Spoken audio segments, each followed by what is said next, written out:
Good morning, students. In our last class we have discussed about that how Humayun lost his position in consecutive two battles against Sher Shah.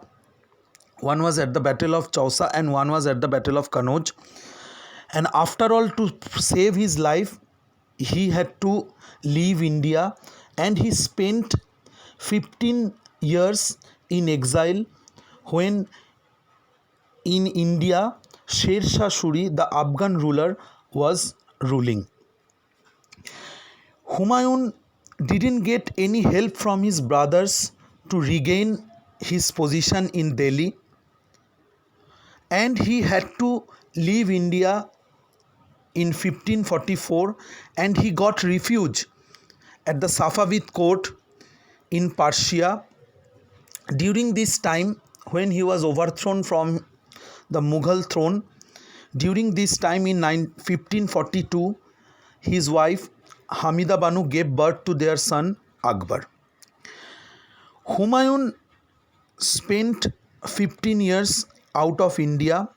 Then the Persian king Shah Tahmasp helped Humayun, and with the help of Shah Tahmasp, Humayun got a chance to conquer Kabul and Kandahar.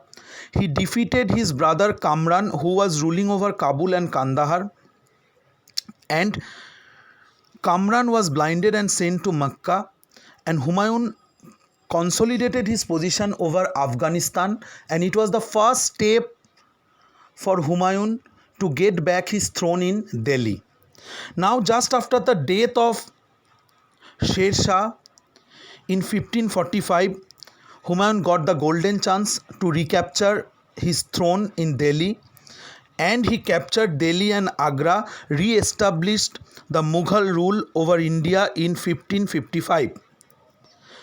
But he could hardly get the time to capture more areas and to consolidate his rule, because just after the 1 year in 1556, he died by falling from the stairs of his library. So you can understand, he only got 1 year. That's why he didn't have enough time to expand his territory and consolidate his rule over India. And Humayun was the only ruler who sat on the throne of Delhi or Mughal Empire for second time. But though after getting the power for second time, he didn't get enough time to consolidate his power.